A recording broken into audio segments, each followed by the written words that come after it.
अरविंद मोरेच्या पुढाकाराने हे आम्ही करतो. मला आठवतं जेव्हा पहिल्यांदा हा पालखीचा विषय घेऊन तो माझ्याकडे आला होता, तेव्हा त्या गावातल्या पालखीसाठी म्हणून गावात कौल मागितला होता देवाकडे. आणि देवाकडे कौल मागितल्यानंतर कौल मिळाल्यानंतर ही पालखी इथे आली. हे फार कमी जणांना माहित असेल. आणि ही पालखी गेले 14 वर्ष कौल घेऊन नाचते आणि आम्हाला कौल मिळतोय.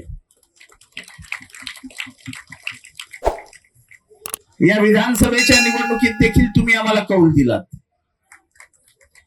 महाराष्ट्रात इतरत्र काय झालं मला माहित नाही, पण कळव्या मुंबऱ्यामध्ये जनतेने प्रचंड कौल दिला आणि लाखाच्या मताधिक्याने आपण निवडून आलो. आता महानगरपालिकेच्या निवडणुका येतील.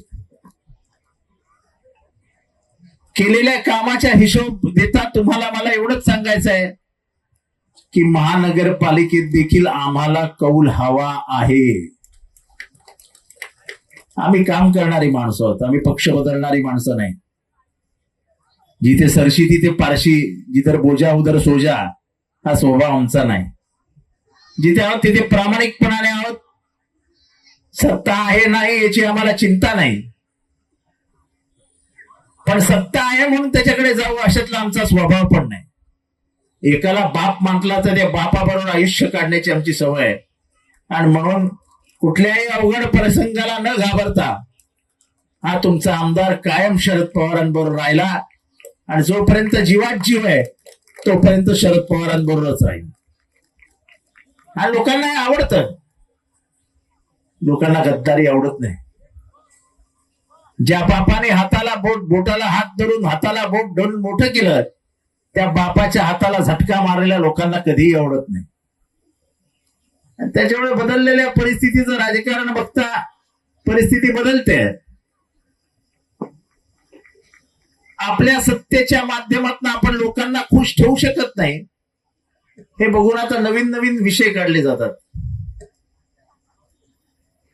काय तर म्हणे झटका मटण का. ज्याने सांगितलं त्याला विचारा बरं, लहानपणापासून कुठलं मटण खातो रे बाळा गावामध्ये? मालवणला कुठलं मटण मिळतं? झटका मिळतं का हलाल मिळतं? काय माहित नाही, काय नाही. उगाच बोलायचं, भांडण लावायची म्हणून काहीतरी विषय काढायचे. औरंगजेब कोणाचा नातेवाईक नाही, त्याला विरोधच आहे सगळ्यांचा. त्याला स्वराज्याचा शत्रूच मानतात. पण त्या औरंगजेबाला 50 वर्ष लढून सुद्धा महाराष्ट्रावरती पाय रोवता आले नाही, महाराष्ट्रावरती आपला झेंडा फडकवता आला नाही. ही आमच्या शौर्याची निशाणी आहे. शिवाजी महाराज असो, संभाजी महाराज असो, नंतरच्या काळात ताराराणी असो, एवढा बलाढ्य सुलतान हा महाराष्ट्रात टिकू शकला नाही. आणि अखेरीस त्याचं थडगं या महाराष्ट्रात उभं राहिलं. हे पुढची हजारो वर्ष प्रत्येक मराठी माणसाला अभिमानाची गोष्ट आहे की या सुलतानाला आम्ही या मराठ्याच्या मातीतच ठेचला. इतिहास पुसून टाकायचा. औरंगजेबाची कबर काढायची म्हणजे शिवाजी महाराजांचा इतिहास उद्ध्वस्त करणं हेच आहे ना. अफजल खानाला कुठे मारला असं जर प्रश्न विचारला तर काय सांगाल? की प्रतापगडावरती माझ्या राजाला मिठीत घेऊन मारण्याचा प्रयत्न केला. माझ्या राजाने अत्यंत हुशारीने 2 मिनिटात 6 फूट 6 इंचाच्या अफजल खानाला 2 मिनिटात झोपवला. ही आमच्या राजाची कर्तबगारी आहे ना. पण त्याच्या आईने सांगितलं, म्हणजे जिजाऊंनी सांगितलं, मरणांती वैराणी, तो मेला, शत्रुत्व संपलं. त्याच्या धर्माच्या आदेशाप्रमाणे त्याची कबर बांध. आणि म्हणून अफजल खानाची कबर ही पुरंदराच्या आपल्या प्रतापगडाच्या पायथ्याची आहे. ती माझ्या आईच्या संस्काराची निशाणी आहे की तुझा विजय झाला, तू जिंकलास, तुझा शत्रू पडला, पण त्याच्या धर्माच्या इतमामाप्रमाणे त्याचा अंत्यसंस्कार झाले पाहिजेत. हा आपला धर्म सांगतो आणि आपले धर्म संस्कार तिथे दिसतात. काय वाईट चित्र आहे. विधानसभेमध्ये मोठे मोठे मंत्री ओरडून ओरडून सांगतात, आम्ही छावा बघितला आणि आम्हाला संभाजी समजले. अरे तुम्हाला संभाजी समजलेच होते आजपर्यंत? अरे आम्हाला लहानपणापासून संभाजी माहिती आहेत, तुम्हाला इतिहासच माहित नाही. संभाजी महाराजांचा इतिहास समजण्यासाठी तुम्हाला छावा बघावा लागतो. ह्याच्या एवढा मराठी माणसाच्या मराठी मातीचा पराभवच नाही. अरे आम्हाला विचारा, महाराजांच्या जन्मापासून मृत्यूपर्यंत, संभाजी महाराजांच्या राज्याभिषेकापासून मृत्यूपर्यंत आणि तारा राणीच्या लढायांच्या सगळ्या कहाण्या आम्ही अशा तोंडावर सांगतो, तोंडावर. आम्हाला पिक्चर नाही पाहावे लागत. या मराठी मातीच्या इतिहासाला पुसण्याचं काम, शिवाजी महाराजांना छोटं करण्याचं काम राजकारणात सुरू आहे. ही कृपया तुम्ही लक्षात घ्या. मी बघत होतो आतमध्ये, राजापूर कोणाची नगरी? त्या राजापूर मधनं कोण कोण गेलं? ज्या राजापूर मधनं मधु दंडवते गेले, त्या राजापूर मधनं नाथपै गेले. भारतीय लोकसभेमध्ये दोघांनी आपलं दैदिप्यमान कर्तृत्व गाजवलं. ही दोन महान माणसं म्हणजे नाथपै आणि मधु दंडवते.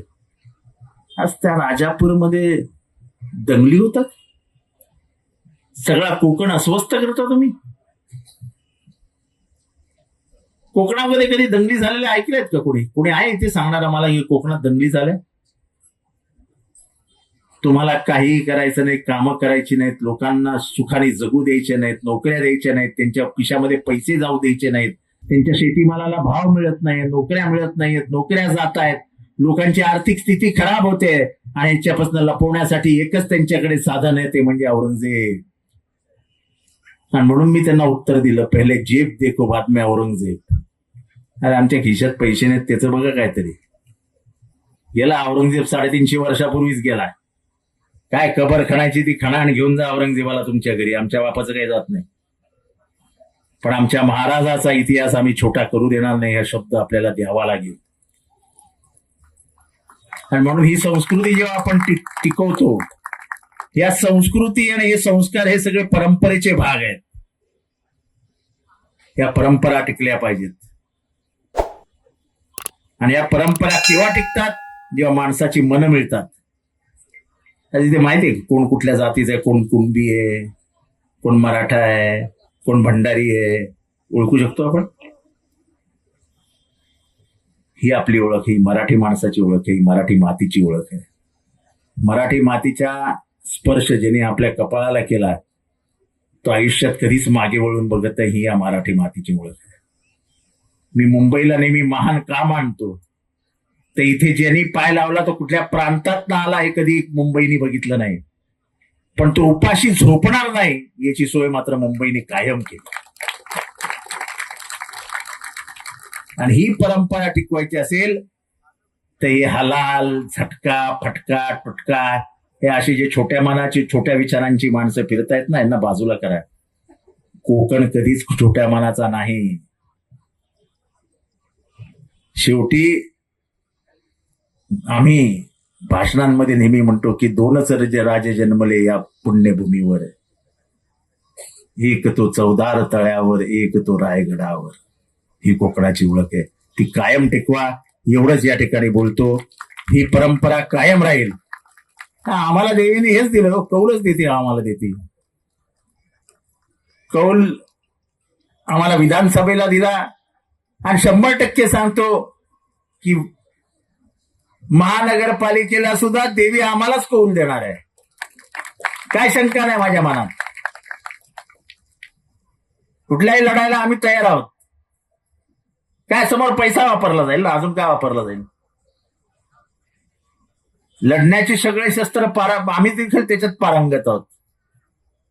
रक्ताच्या शेवटच्या थेंबापर्यंत लढण्याची ताकद आणि परंपरा ही महाराजांची आहे. ती परंपरा आम्ही जिवंत ठेवू एवढंच तुम्हाला सांगतो.